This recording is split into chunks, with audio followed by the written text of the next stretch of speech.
오늘 여러분들이 본문을 보면서 제일 먼저 왜 이렇게 하시지라는 그런 생각을 여러분들이 하게 될 거예요. 본문에 그러죠? 하나님이 모든 것은 다 설정하시는데, 지금도 마찬가지지만 모든 부분에 있어서 하나님의 역사를 하시는데, 문제는 우리에게도 자기 의지가 있잖아요. 그리고 하나님과는 인격적 관계잖아요. 그래서 얼마든지 하나님의 은혜를 우리가 외면할 수도 있고, 하나님을 무시할 수도 있고, 하나님보다 나 자신을 더 앞세울 수도 있는 그런 위치에, 그래서 하나님께서 우리와의 관계에서는 항상 순수한 관계, 스스로가 자원해서 하나님을 향하는, 우리가 범사의 그를 인정하는 부분에 있어서 이런 부분을 잘 분별하지 못하고 자기의 잘못과 자기의 옳지 않는 판단을 하나님의 뜻이다라고 그렇게 여길 수도 있습니다. 근데 오늘 본문 같은 경우는 봐보세요. 하나님이 인간으로, 육신의 인간으로 이 세상에 오셔서 33년의 생애를 마치고 오늘 지금 뭐 하는 거예요? 주님을 장사하는 날입니다. 오늘이 주님의 장사하는. 근데 우리가 예수님을 늘 생각해 보지만 모든 것이 신비해요. 다 처녀 잉태라는 거 우리가 너무 많이 듣고 생각해서 그러지, 남자를 모르는 여자가 어떻게 사람을 낳을 수 있어요? 불가능하잖아요. 그것만입니까? 예수님의 공생의 사역도 예수님의 동생들이 그런 얘기를 하잖아요. 드러나기를 원하신 분이 왜 숨어서 일을 하냐? 말이 안 되잖아요. 숨기려고 하는 것도 아니고 복음이 드러나기를 원하는데도 숨어서 한다는 거예요. 도대체 이해가 안 갑니다. 그것뿐만이 아니라 십자가에서 예수님이 못 박혀 죽으시는데 누구에 의해서예요? 그것도 이방인에 의해서예요. 그러니까 우리가 일반적 어떤 상식이나 이성적으로 예수님의 죽음이 그렇게 쉽게 납득이 갈 만한 게 하나도 아니에요. 오늘 장사도 마찬가지. 처음부터 끝까지, 심지어 오늘 장사를 지낸 것까지도 신비로 가득 차 있었습니다. 여러분, 장사를 지낼 때에 고인도 중요하지만 누가 더 중요해요? 상주가 중요하잖아요. 상주는 당연히 그 고인의 직계가 상주가 돼야 합니다. 근데 오늘 본문은 어때요? 본문을 여러분들이 읽어볼 때에 예수님의 장사를 지내려면 상주가 예수님의 직계여야 되는데, 불과 몇 시간만 해도 옆에 누가 계셨어요? 어머니도 계셨어요. 또 사도 요한도 있었습니다. 당연히 어머니 마리아라든지 예수님의 젖동생들이 있었잖아요.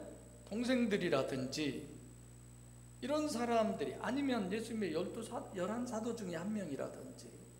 근데 누가 있어요? 아디마대 요셉이라고 하는 사람. 이 사람이 예수님의 장례를 지내는데 상주가 됩니다. 이 사람은 성경 어디에도 나온 적이 없어요. 단 여기에 처음 나와요. 그러니까 이건 정말로 이 부분, 이런 것들을 우리가 도저히 이해하고 납득할 수 없는 거지만 이것도 누가 다 설정해 놓으신 거예요? 하나님이 설정해 놓으신 거예요. 하나님께서 전혀 있을 수 없는 이런 특별한 신비한 상주를 아리마대 사람, 이거 지역 이름이에요. 요셉이라고 하는 사람으로 설정해 놓은 것. 우연이라고 여러분 생각하세요? 절대로 우연이 아니죠.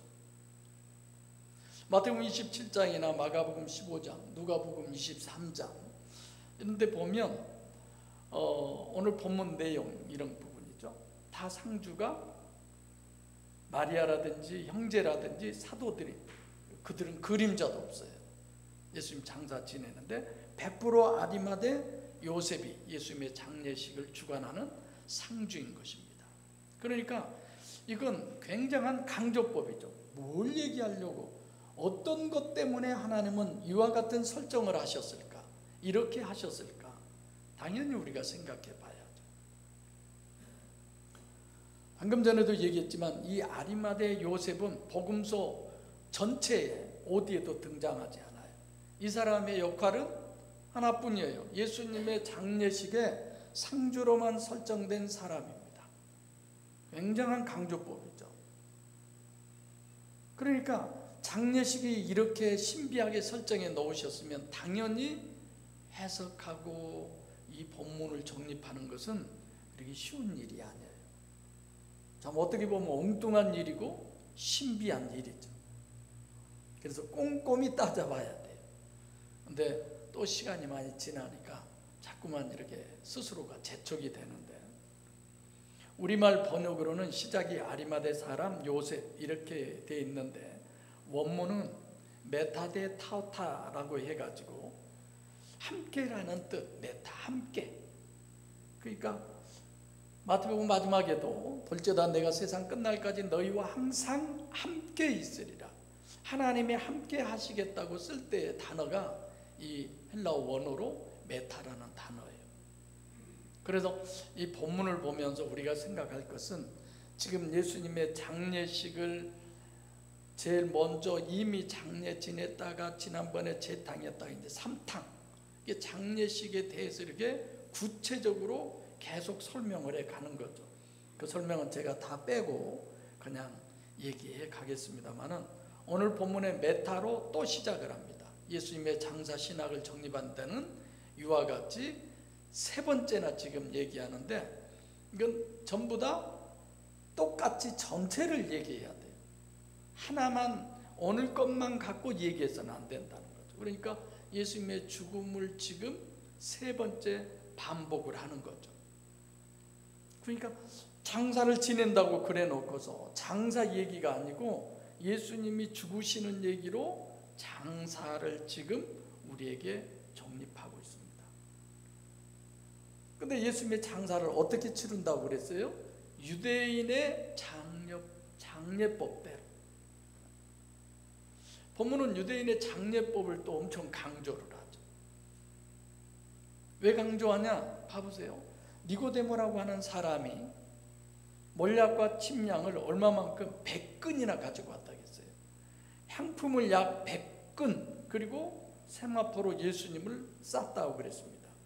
왜 이렇게 장사를 지내는데 향품을 100근씩이나 필요하느냐는 거예요. 예수님이 향품이라는 것은 이거는 어디를 위하는 거예요? 육체를 위하는 거예요. 예수님은 죽었으면 뭐예요? 예수님도 흙이에요. 요한복음 3장 17절에 너는 흙이니 흙으로 돌아갈지니라. 예수님도 완전한 사람이니까 육체는 흙이에요. 죽어 없어지고 썩어지고 그럴 거예요. 근데 왜 향품을 무려 100근씩이나 쓰느냐? 이 말은 예수님의 시신이 그렇게 굉장히 귀하다는 거예요. 귀하게 여겼다는 거예요. 이게 유대인의 장례법을 지금 얘기하는 겁니다. 그러잖아요. 상주가 직계 가족도 아무도 없고 그들이 뭐 전혀 엉뚱한 사람, 복음서에 한 번도 나타나지도 않는 아리마대 요셉이라고 하는 사람이 상주를 했으면 그냥 죽었으니까 둘둘 말아서 그냥 시신을 묻어버리면 되잖아요. 아니면 무덤에 넣어버리든지. 그러니까 지금 유대인의 장례법으로 향품을 강조하는 것은 예수님의 어디를, 육체를 대단히 귀하게 여기고 있다, 그런 의미가 되죠. 물론 우리들도 그래요. 상여를 메고 갈 때는 막 그런 소리를 하잖아요. 높은 데에는 낮아주고 낮은 데에는 높여주고 이렇게 얘기를 하면서 그 관을 항상 이렇게 수평을 유지하도록 이렇게 아주 그 시신을 귀하고 소중하게 다루죠. 그리고 또 어떻게 했어요? 유대인의 장례법으로는 세마포로 쌌다고 그랬습니다. 그러니까 이런 유대인들의 성경적 장례법이 거의 우리나라하고 문화가 좀 비슷한 것 같아요. 건을 쓰는 것도 아주 비슷하죠. 요즘은 뭐 장사 지낼 때 그런 모습을 보기 극히 어렵지만 옛날에는 옷도 마포로 다 해 입고 신발도 이런 신발 안 신어요. 집순으로 해서 신고 건도 그 두건이라고 그래서 그걸 쓰고 머리에다가 이렇게 새끼를 두껍게 꼬아서 묶고 이런 여러 가지 절차가 참 많이 있는데 우리나라 장사도 염을 할 때 보면 그렇게들 하잖아요. 문제는 왜 양품을, 왜 육신을 귀하게 여기느냐? 이들의 신앙이 어떤 거예요? 유일신 신앙이잖아요. 영생을 믿는 사람들이잖아요. 부활을 믿는다 이겁니다. 성경에도 야곱이 죽었을 때 향재료를 넣었는데 몇 일이나 걸린 줄 아세요? 그 죽은 시신에다가 70일 동안 넣었다고 그랬어요.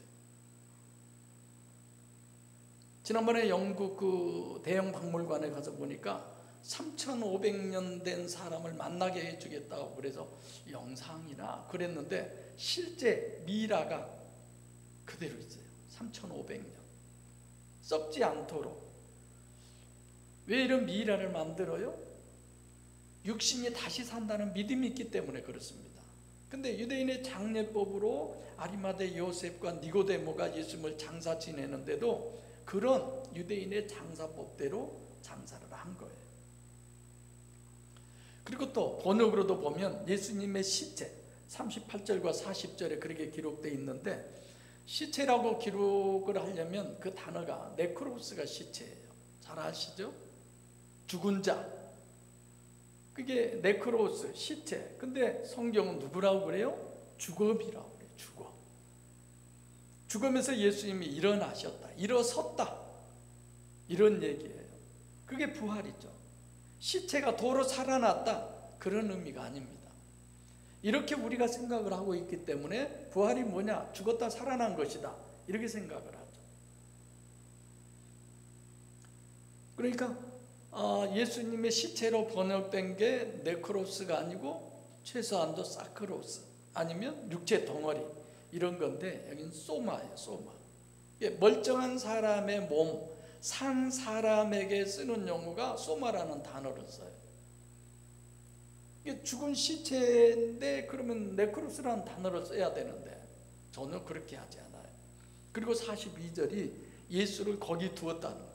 어떤 의미예요? 죽은 시체를 거기다 두었다는 의미가 아니라 그냥 아리마대 요셉이 예수님의 제자라고 그래 놓고 42절에 예수를 무덤에다 그냥 갖다 두었다는 거예요. 죽은 시체를 두었다는 얘기가 아니라. 그러니까 죽은 예수 시체를 장사를 지내는 것이 오늘 본문인데 그렇게 표현하고 있는데 죽은 예수가 아니라 멀쩡히 산 예수를 거기다 놓아둔 것처럼 그렇게 써져 있습니다. 직역하면 산 예수를 무덤에 갖다 놓았다, 이런 의미가 되는 거죠.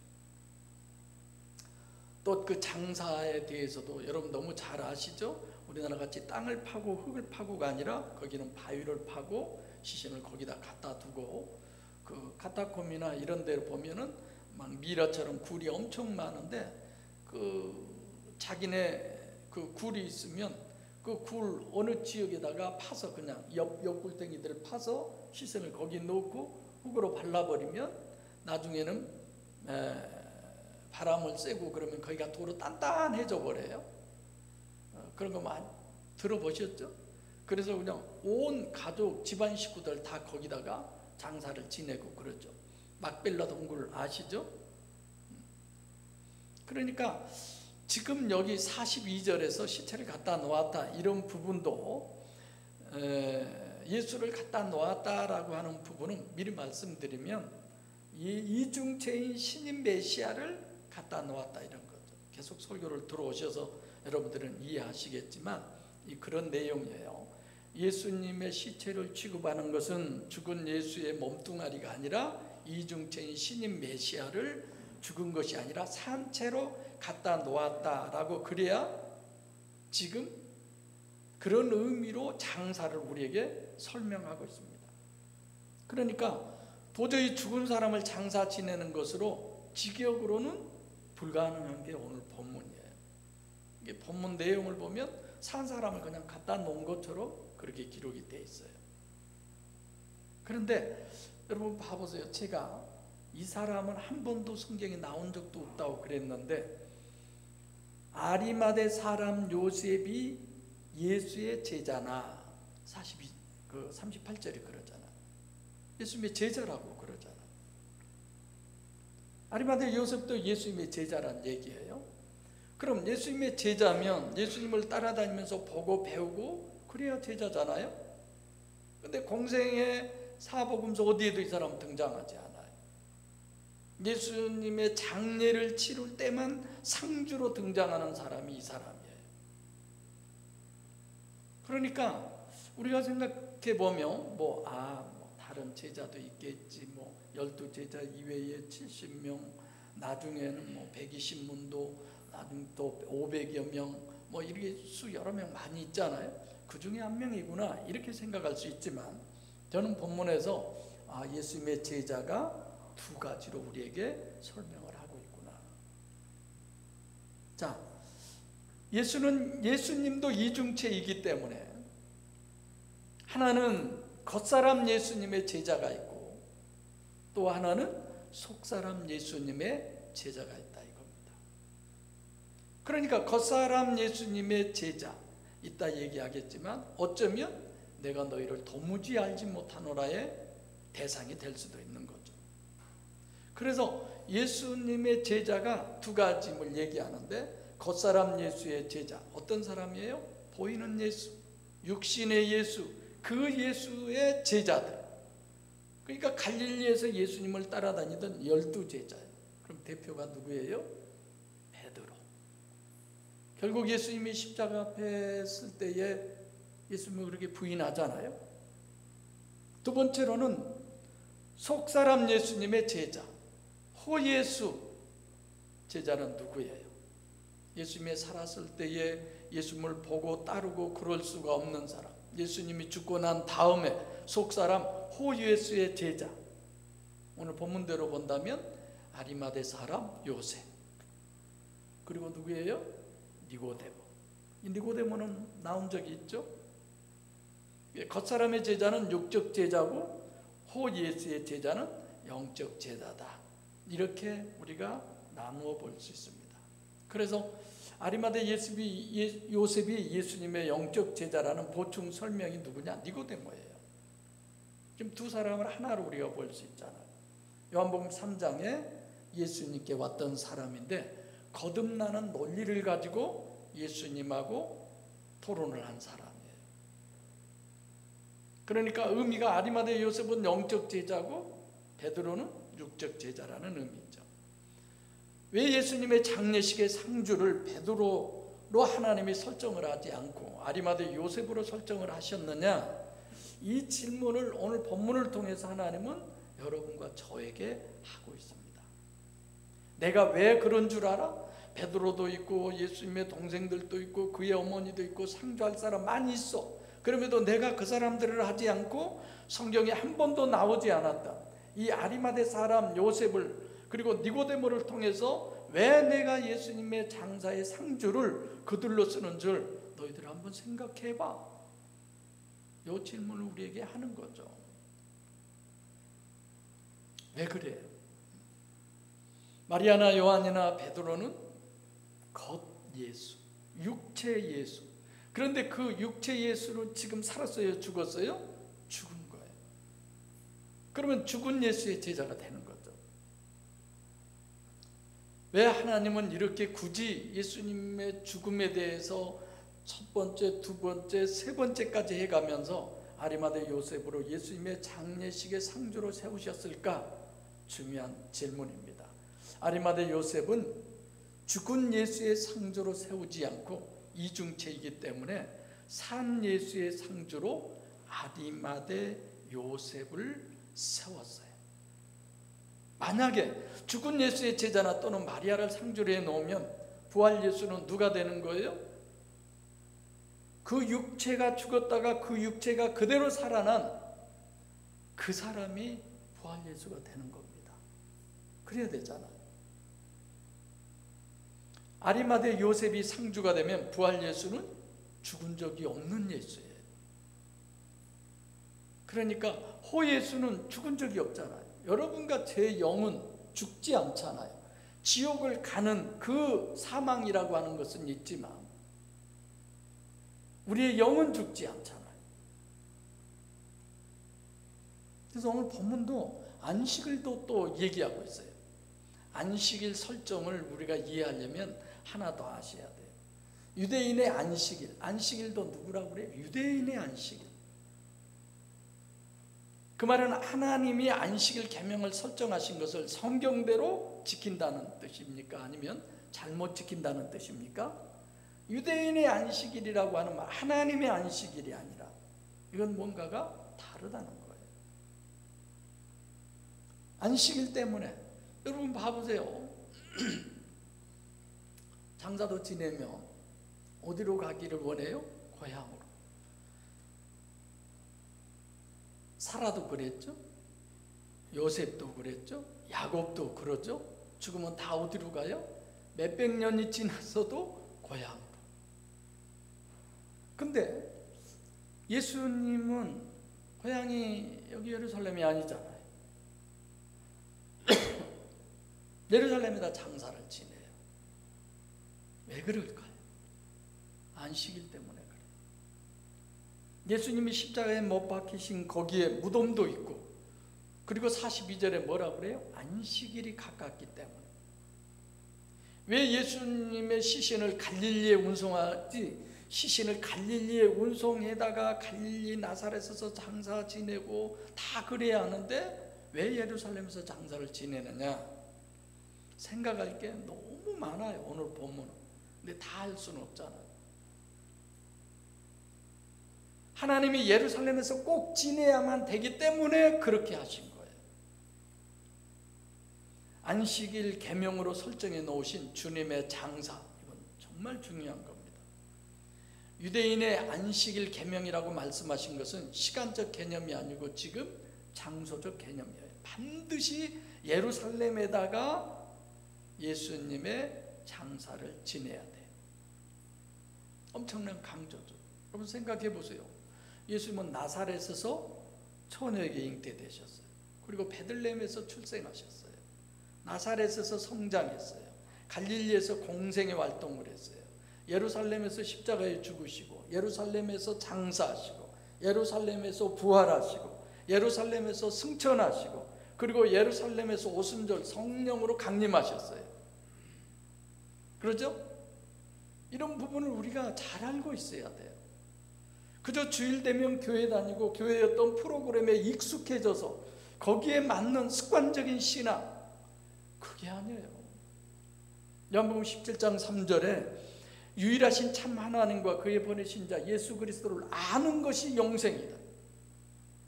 너무 예수를 모르고 신앙생활하는 분들이 많아요. 누가복음 13장 32절로 33절에도 바리새인들이 예수님께 와서 헤롯이 당신을 죽이려고 그런다고 그랬더니 예수님이 뭐라고 그래요?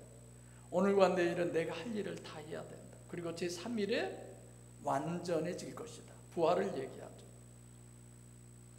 그러면서 33절에 뭐라고 그래요? 선지자가 예루살렘 밖에서는 죽는 법이 없다라고 그래요. 반드시 예루살렘에서 죽어야 된다는 겁니다. 반드시 예루살렘에서 부활하고, 반드시 예루살렘에서 승천해야 되고, 반드시 예루살렘으로 강림하셔야 돼요. 오늘 이 성령 강림에 예루살렘에 이루어졌듯이 사도행전 1장 8절에 오직 성령이 너희에게 임하시면 너희가 권능을 받고, 어디에서부터예요? 예루살렘.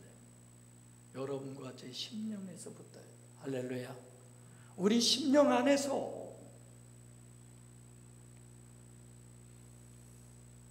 사도행전 1장 4절에도 너희는 예루살렘을 떠나지 말고 아버지의 약속하신 것을 기다리라고 그러잖아요. 하나님이 약속하신 대로 거기에 성령이 임하시잖아요.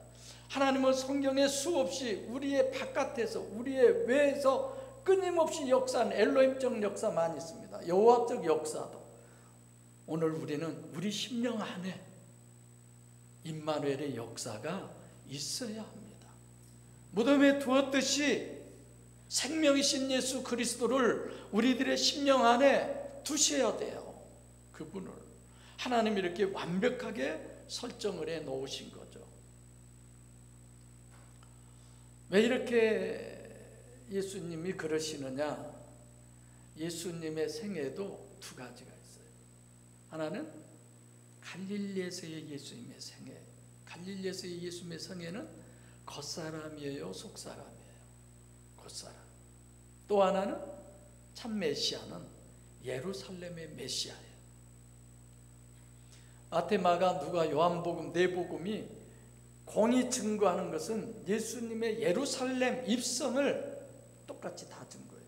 어린 나귀를 타고 입성하시는데 세 복음서가 똑같은 표현을 해요. 주의 이름으로 오시는 이, 주의 이름. 호산나, 이제 구원하소서. 갈릴리의 메시아가 구세주가 아니라 예루살렘의 메시아가 구세주임을 우리에게, 진짜 메시아가 누구냐? 예수님이 메시아인 걸 어떻게 우리가 아느냐? 성경이 우리에게 얘기해 주고 있잖아요. 2000년 전에 이 땅에 오신 그 주님이 성령으로 이제 여러분들과 제 심령 안에 임재하셔야 합니다. 예루살렘이 어떻게 시작된 거예요? 오 강의 시간에 예루살렘에 대해서 여러분들에게 조금 짧은 시간이지만 좀 강의를 해드릴게요. 창세기 22장에 하나님께서 아브라함에게 내 독자 이삭을 모리아 산에 가서 번제로 드려라. 아브라함이 이삭을 번제로 드리러 간 곳이 무슨 산이에요? 모리아 산. 거기가 바로 어디예요? 예루살렘이에요. 현재 예루살렘. 지금 본문에 예루살렘이 있기 2000년 전이에요. 지금 모리아 산 여기가. 하나님은 거기에 봐보면 실제 이삭을 다 죽여서 번제로 받지 않잖아요. 외식이야. 그러니까 아브라함이 진짜 그 심령에서 이삭을 죽이게 하는 거죠. 근데 확실히 다 죽이고 없어졌어요? 아니잖아요. 안 죽이잖아요. 그러니까 창세기 22장에 이삭이나 이런 부분을 완벽하게 성취하시는 거죠. 그래서 본문은 메시아가 둘이다. 갈릴리 메시아와 예루살렘의 메시아.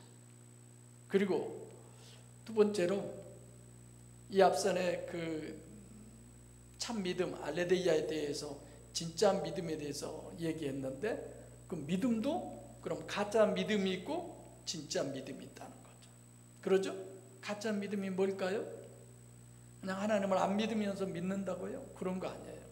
예수를 믿긴 믿는데 다 설명하기는 어렵지만 잘 아시니까 피복음적 예수, 갈릴리의 예수, 육신의 예수, 그걸 믿는 것도 믿음이에요. 그러나 그 믿음은 무슨 믿음이에요? 가짜 믿음이라. 참 믿음은 예루살렘 믿음이에요. 예루살렘 예수를 믿는 거예요. 기독교는 뭐가 절대예요? 믿음이 절대잖아요. 예루살렘 믿음이라고 하는 말은 요한복음 3장 6절에 16절에 하나님이 세상을 이처럼 사랑하사 독생자를 주셨으니 저를 믿는 자마다, 피스티오 에이스 호 예수를 얘기하는 거예요. 그냥 육체가 아니라 그 믿음이 참 믿음임을 우리에게 얘기하고 있습니다. 그래서 갈릴리의 예수님의 제자는 뭐예요? 육신의 제자, 죽어 없어질 육신을 하나님으로 믿는 제자. 예루살렘의 제자는 호 예수, 죽지 않는 예수, 하나님 예수, 그 제자라는 것이죠. 그래서 오늘 상주 아리마대 요셉을 세운 것은 이 말이 아리마대 요셉은 갈릴리 제자가 아니다라는 거예요. 육신은 죽어버리고 그리고 안 죽는 호 예수의 제자로, 예루살렘 제자로만 아리마대 요셉을 등장시키셔서 그를 상주로 하나님은 쓰시는 겁니다. 이렇게 메시아가 둘이고 믿음이 둘이고 제자가 둘이고 이런 모든 부분들을 여러분들과 저처럼 이중체의 신앙이 아니면 그건 절대로 불가능한 거예요. 갈릴리 메시아는 갈릴리의 사역은 갈릴리에서는 신학을 정립해 주는 철저한 그런 예수님의 목회였다면 구원은 어디서 해요? 예루살렘 메시아로 우리를 구원해 주는 거죠. 그래서 본문은 예루살렘 제자가 어떤 것이냐, 그걸 아리마대 요셉으로 우리에게 설명을 해주는 겁니다. 그러니까 갈릴리 제자는 어떤 사람이에요? 우리가 보면 완전한 제자예요. 그 제자의 대표가 베드로잖아요. 예수님이 직접 다 선택하셨어요. 예수님하고 아예 딱 붙어 살았어요. 그리고 예수님이 직접 훈련시키셨어요. 그래서 갈릴리의 제자들은, 베드로를 대표로 하는 그 제자들은 육적으로 완전한 강자들이었어요.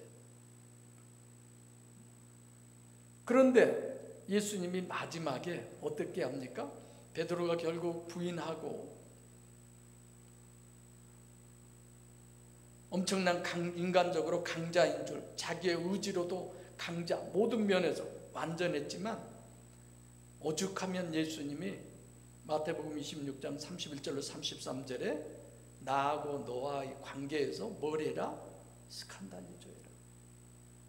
지금까지 공생에 네가 눈으로 보고 듣고 네가 육적으로 관계했던 나하고는 완전히 뭡니까? 교제를 완전히 끊는, 뭐라고 그러죠? 완전히 분리하는, 그러니까 더 이상 관계를 갖지 않는 그 부분으로 얘기를 하잖아. 이게 이해가 됩니까? 도저히 이해할 수 없는 거죠. 너에게서 지금까지의 나를 완전히 지워버리라는 거예요. 왜? 그건 백해무익하니까. 그래서 거기에 매여있는 베드로는 베드로 전후서밖에 안 썼어요. 그러나 거기에 매이지 않는 사도 바울은 무려 성경을 13권이나 쓰는 거죠. 오늘 예수님의 상주인 아리마대 요셉이라는 사람과 니고데모는 어떤 사람이냐? 이 사람들도 본문에서 보면 예수님의 제자는 제자인데 대단한 사람들이에요. 형편없는 사람들이에요. 형편없는 사람들이에요. 그러니까 베드로 같은 사람은 사자라고 표현한다면 이 사람들은 형편없는 양. 왜요? 유대인들이 두려워서 숨어 있는 거예요. 지금 시작부터 그 얘기부터 하잖아요. 성경에 예수님께 영적인 것 때문에 질문하러 온 사람이 유일하게 성경에 니고데모예요. 근데 그 사람이 예수님께 그 질문하러 올 때도 언제 와요? 유대인들이 두려워서 밤에 몰래 왔던 사람이에요. 한심한. 이 사람들은 예수님이 직접 택하신 적도 없어요. 제자라고 그러니까 간접적으로밖에 설명할 수 없는데 직접 예수님하고 함께 한 적도 없어요. 그래서 니고데모 아리마대 요셉을 여기서 설명을 하는 겁니다. 인간적으로는 형편없는 약한 존재.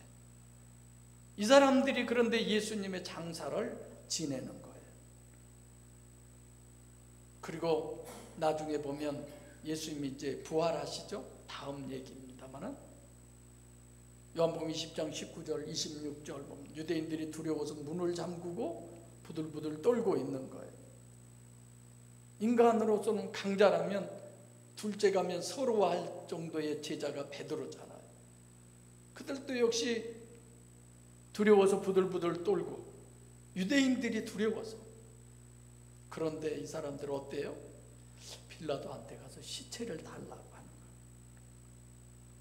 다른 복음서에 보면 당돌하죠. 아니 그렇게 유대인들도 두려워하면서 어떻게 빌라도에게 가서 시체를 달라고 할 수 있을까? 이런 부분도 납득이 가지 않아요. 주님은 이런 사람을 위해서 오셨다는 겁니다. 이스라엘 집에 잃어버린 양. 이스라엘은 이스라엘인데 시원치 않아야 된다는 얘기를 우리에게 하는 거예요. 나도 여러분들에게 늘 자기 부인하라 그러죠. 좀 싫죠. 불편하죠. 그 소리 되게 좋지는 않으리라고 생각해요. 근데 그래야만 되는데 어떻게 해요? 어떻게 아리마대 요셉, 이 니고데모가 예수를 장사 지내느냐? 자기들의 의지와 자기들의 능력으로 가능하다는 거예요? 아니다라는 거예요? 안 된다는 거예요. 능력으로도 힘으로도 아니에요. 오직 뭐로? 여호와의 신으로, 성령의 역사로만 되는 겁니다. 여러분들과 제가 하나님을 믿는 것도 성령의 역사로만이기를 원합니다. 내가 목회하는 것도 제발 성령의 역사로만 되기를 원합니다. 하나님이 뭘 원하시는가? 하나님이 나에게 무엇을 하기를 원하는가? 오늘 본문도 금요일날 십자가에 죽으시고 금요일날 장사됐다가 그리고 안식일날 천국에 계시다가 오순절 때 오신 거예요. 그래서 첫째는 예수님은 이중체다. 메시아도 둘이고 갈릴리 메시아와 예루살렘 메시아, 믿음도 갈릴리 믿음, 예루살렘 믿음, 제자도 갈릴리 제자, 예루살렘 제자. 그러면 여러분과 저는 어딜까요? 어떤 메시아를 우리는 믿고 있습니까? 우리가 가지고 있는 믿음은 과연 어떤 믿음입니까? 눈에 보이는 예수를 믿었던 그 제자들을 향해서 예수님은 결별하라고 그러죠. 그런 나와는 완전히 떨어져 버리자, 분리되자, 생각도 하지 말아라. 그걸 스칸달리저로 예수님 얘기하잖아요. 근데 우리는 아직도 그 육신에 매여서 육신만을 바라보는 갈릴리에 있었던 거기에 매여 있다면 우리는 아직도 구원하고는 먼 거죠. 왜 갈릴리에서 꼭 사역을 하셔야 되느냐? 아예 처음부터 예루살렘에서 하시지 않고, 그러죠. 성경에 흑암의 땅 갈릴리, 뭘 얘기해요? 육체다라는 거. 생각해 보세요. 갈릴리에서 예수님 공생의 사역이 3년 반을 했어요. 예루살렘에서는 딱 일주일 하셨어요. 3년 반 동안 주님께서 갈릴리 사역을 하신 것은 여러분과 저들 때문에, 육체 우선 때문에. 진짜 구세주는 예루살렘이죠.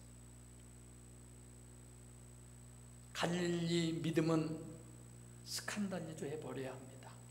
완전히 결별해야 합니다. 그래서 요한복음 2장에도 예루살렘에서 행하시는 표적을 보고 예수를 믿었어요. 그러나 예수님은 그들에게 자기 몸을 의탁하지 않았다고 그랬어요. 요한복음 1장 12절, 영접하는 자고 그 이름을 믿는 자들에게는 하나님의 자녀, 내가 영적 믿음이라고 그렇게 표현하잖아요. 갈릴리 제자는 자기 자신도 죽어야 돼요. 예수님하고도 분리해야지. 거듭 얘기하지만 오직 구원은 나사렛에서 초녀 잉태 되셨다가 베들레헴에서 출생하시고 나사렛에서 성장하시고 갈릴리 사역을 마치고 예루살렘의 호산나 구세주로 확인되는 예루살렘에 입성하셔서 십자가에 죽으시고 장사 지내고 부활하고 승천하시고 그리고 천국에서 안식하셨다가 예루살렘으로 강림하셔서 120문도가 그렇게 간절히 기다리던 예수 그리스도께서 사도행전 2장 1절로 4절에 우리 심령 안에 임마누엘 하시는 그 예루살렘 구원이 우리에게 있으시기를 바랍니다. 할렐루야. 여러분, 성경적 구원론은 절대로 예루살렘 구원입니다. 이렇게 하나님께서 인간의 심령 속에 보혜사 성령으로 내주하셨을 때에 그때 여러분들과 제가 하나님의 자녀가 되는 것이고 거기에 구원이 임하는 것이고 천국 백성이 되는 것이고 중생한 것이고, 그래서 세상이 감당할 수 없는 갈릴리 신앙에서 벗어나서 예루살렘 신앙으로 예수 그리스도로 거듭나셔서 하나님의 능력으로 육신과 세상에서 승리하시고 예수님과 같이 저 천국에서 영원한 안식을 다 함께 누리는 우리 모든 식구가 되시기를, 저 천국의 그 영광을 소유하는 하나님의 자녀가 되시기를 간절히 소원합니다.